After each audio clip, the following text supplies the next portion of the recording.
চট্টগ্রামে আধিপত্য নিয়ে দুই সন্ত্রাসী গ্রুপের সংঘর্ষে 2 জন নিহত হয়েছে, গুলিবিদ্ধ হয়েছে আরও 2 জন। রাত 3:30টায় নগরীর অ্যাক্সেস রোড এলাকায় দুই শীর্ষ সন্ত্রাসী সারোয়ার বাবলা ও ছোট সাজ্জাদের অনুসারীদের মধ্যে এ ঘটনা ঘটে।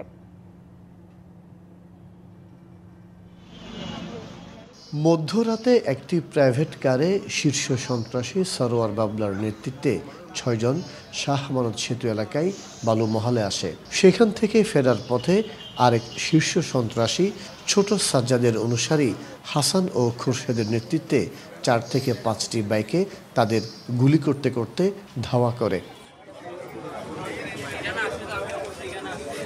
প্রাইভেট কারটি অ্যাক্সেস রোড এলাকায় পৌঁছালে 5 থেকে 6টি বাইকে করে আসা দুর্বৃত্তরা প্রাইভেট কারকে লক্ষ্য করে গুলি ছুড়লে ঘটনাস্থলেই মানিক ও আবদুল্লাহ নামে 2 জনের মৃত্যু হয়।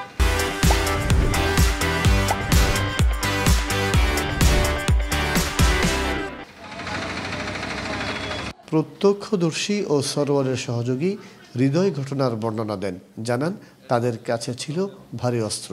ওখানে গুলি করছে, ওনারা দূর শুনছি আমরা। উনি এখানে আসছিল, এখানে উনি কার ড্রাইভিং করেন, আর এখানে ওনারা কি বলে গুলি করে মেরে ফেলছে। মানে মানিক আর আবদুল্লাহ যে যারা মারছে তারা বিশ্বাসে আমরা তো জানি না কি জন্য মারছে এটা।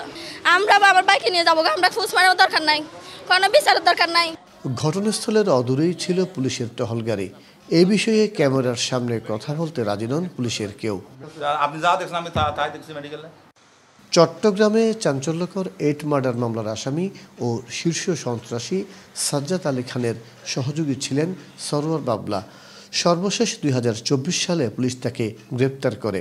আরেক শীর্ষ সন্ত্রাসী পুলিশ পেটানোর হুমকি দেয়া ছোট সাজ্জাদকে সম্প্রতি ঢাকা থেকে গ্রেপ্তার করে পুলিশ।